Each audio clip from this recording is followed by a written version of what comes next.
Hi my dear friends, welcome to SMK tutorials. ఈరోజు ఈ వీడియోలో SBI state bank of India 5వ తేదీన నోటిఫికేషన్ రిలీజ్ చేసింది. జూనియర్ అసోసియేట్స్ ఆర్ క్లర్క్ పోస్టులు ఏవైతే ఉంటాయో వాటి కోసం నోటిఫికేషన్ రిలీజ్ చేసింది. వేకెన్సీస్ వచ్చేసి 6,589 వేకెన్సీస్ అనేవి ఉన్నాయి. మరియు ఈ వీడియోలో రెండు తెలుగు రాష్ట్రాలైన తెలంగాణ కావచ్చు, ఏపీలో ఎన్ని పోస్టులు అనేవి కేటాయించడం జరిగింది, అది రోస్టర్ వైజ్ ఏ విధంగా ఉన్నాయి, వాటి యొక్క వివరాలు, అదేవిధంగా ఎంపిక ఏ విధంగా జరుగుతున్నది, ఎగ్జామ్స్ అనేవి ఏ లాంగ్వేజ్లో ఉంటాయి, దీని యొక్క సిలబస్ ఏంటిది, మరి అప్లై చేసుకున్న తేదీలు ఏంటివి, దీనికి అర్హత ఏంటిది, ఇవన్నీ కూడా ఈ వీడియోలో కంప్లీట్ ఇన్ఫర్మేషన్ మనం ఈ వీడియోలో చూద్దాం. వీడియోను ఎక్కడ కూడా స్కిప్ చేయకుండా చూడండి. మరి పోస్టుల పరంగా చూసినట్లయితే తెలంగాణకు వచ్చేసి 250 పోస్టులను కేటాయించడం జరిగింది. ఇందులో జనరల్ కేటగిరీలో 101 పోస్టులు ఉన్నాయి. అదేవిధంగా ఈడబ్ల్యూఎస్లో 25 పోస్టులు ఉన్నాయి. ఓబీసీలో వచ్చేసి 67 పోస్టులు ఉన్నాయి. ఎస్సీకి వచ్చేసి 40 పోస్టులు ఉన్నాయి. ఎస్టీకి వచ్చేసి 17 పోస్టులు ఉన్నాయి. మొత్తం వచ్చేసి ఇక్కడ 250 పోస్టులు తెలంగాణకు గాను కేటాయించడం జరిగింది. మరి ఏపీకి చూసినట్లయితే ఆంధ్రప్రదేశ్లో వచ్చేసి మొత్తం 310 పోస్టులు ఉన్నాయి. ఇందులో జనరల్ కేటగిరీకి వచ్చేసి 126, ఈడబ్ల్యూఎస్ వచ్చేసి 31, ఓబీసీ వచ్చేసి 83, ఎస్సీకి 49, ఎస్టీకి 21, టోటల్లీ 310 పోస్టులను కేటాయించడం జరిగింది. అదేవిధంగా ఎలిజిబిలిటీ ఆఫ్ క్రైటీరియా ఇందులో ఏజ్ లిమిట్ ఏ విధంగా ఉంది చూసినట్లయితే ఏజ్ గాను కట్ ఆఫ్గా ఏప్రిల్ 1, 2025 తీసుకోవడం జరిగింది. ఇక్కడ ఏజ్ వచ్చేసి 20 ఇయర్స్ నుంచి 28 ఇయర్స్ మధ్యలో ఎవరైతే ఉంటారో, అంటే 20 to 20 ఇయర్స్ ఉన్న వాళ్ళు మాత్రమే అప్లై చేసుకోవడానికి అర్హతగా నిర్ణయించడం జరిగింది. అంటే బిలో 20 ఉండకూడదు, ఎబో 28 ఉండకూడదు. అదేవిధంగా డిగ్రీ కంప్లీట్ అయి ఉండాలి. ఎనీ డిగ్రీ కంప్లీట్ అయ్యి పర్సంటేజ్తో సంబంధం లేదు, డిగ్రీ పాస్ అయి ఉండి ఈ ఏజ్ క్రైటీరియా ఎవరైతే ఉంటారో వాళ్ళు మాత్రమే అప్లై చేసుకోవచ్చును. ఇంకోటి వచ్చేసి ఇక్కడ కొన్ని డేట్ కూడా మెన్షన్ చేయడం జరిగింది. ఎవరైతే must have been born not earlier than 2/4/1997, అంటే 1997 కంటే ముందు పుట్టిన వాళ్ళు కావచ్చు, లేదా సేమ్ టైం ఏప్రిల్ 1, 2005 దీని తర్వాత పుట్టిన వాళ్ళు కావచ్చు, అర్హులు కాదు అని చెప్పేసి ఈ డేట్ ఓకే, కానీ దీనికంటే ముందు ఉండొద్దు, దీని తర్వాత ఉండొద్దు వారి యొక్క బర్త్ అనేది వచ్చేసి, అదొకటి గుర్తుంచుకోవాలి. మరి ఏజ్ రిలాక్సేషన్ చూసినట్లయితే ఇక్కడ ఓబీసీ వాళ్ళకు వచ్చేసి 3 సంవత్సరాలు సడలింపు ఇవ్వడం జరిగింది. అంటే 28 + 3 31 ఇయర్స్. అదేవిధంగా ఎస్టీకి అయితే 5 ఇయర్స్ సడలింపు ఇవ్వడం జరిగింది. అంటే వాళ్ళు 33 ఇయర్స్ వరకు అప్లై చేసుకోవచ్చు. ఇందులో జనరల్ ఆర్ ఈడబ్ల్యూఎస్ క్యాండిడేట్లలో దివ్యాంగులు ఎవరైనా ఉంటే, ఫిజికల్లీ హ్యాండిక్యాప్డ్ కానీ బ్లైండ్ పర్సన్స్ ఎవరైనా ఉంటే వాళ్ళకు 10 ఇయర్స్ రిలాక్సేషన్ ఇవ్వడం జరిగింది. అంటే వాళ్ళు 28 + 10 అంటే 38 ఇయర్స్ వరకు అప్లై చేసుకోవచ్చు. మరి అదేవిధంగా అదే దివ్యాంగులు ఓబీసీ కేటగిరీలో ఉన్నట్లయితే వాళ్ళకి 13 ఇయర్స్ అనేది రిలాక్సేషన్ ఇవ్వడం జరిగింది. అంటే వాళ్ళు 41 ఇయర్స్ వరకు అప్లై చేసుకోవచ్చు.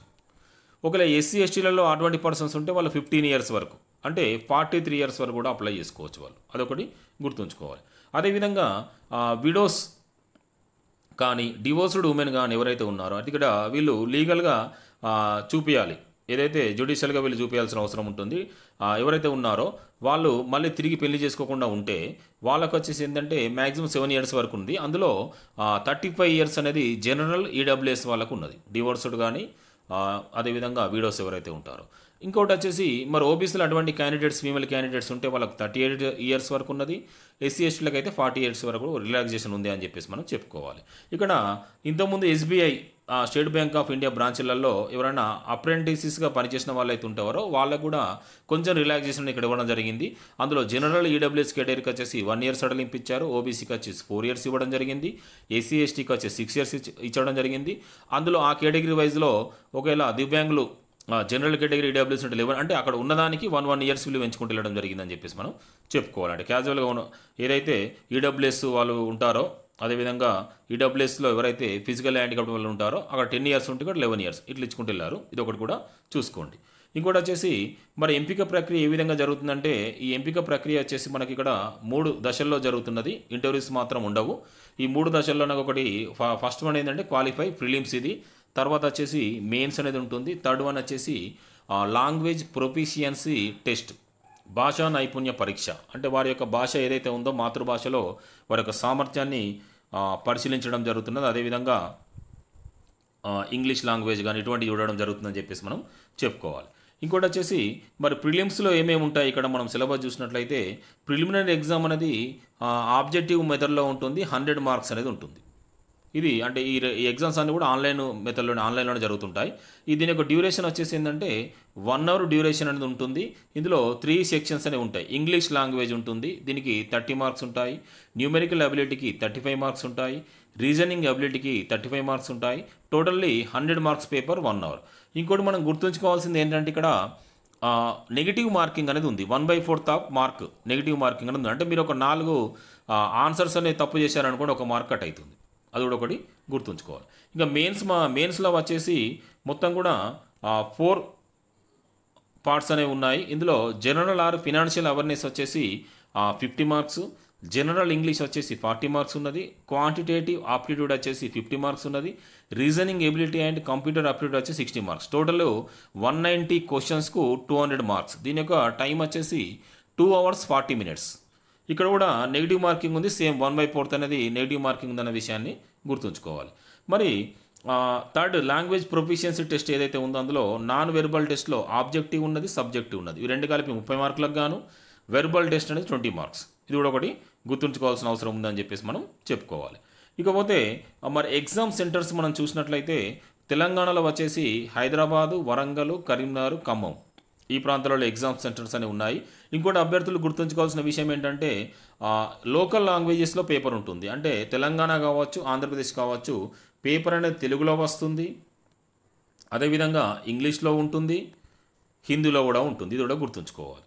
ఇంకా తెలుగు, ఇంగ్లీష్, హిందీలో అయితే కంపల్సరీ పేపర్ అనేది ఉంటుంది. అంటే తెలుగు మీడియం అభ్యర్థులకు ఎటువంటి ఇబ్బంది లేదనే విషయాన్ని గుర్తుంచుకోవాలి. ఆంధ్రప్రదేశ్కి వచ్చినట్లయితే ఆంధ్రప్రదేశ్లో వచ్చేసి అనంతపూర్లో ఉంది సెంటర్, గుంటూరు ఆర్ విజయవాడ రెండింటిలో ఏదో ఒక దానిలో సెంటర్ ఇస్తారు.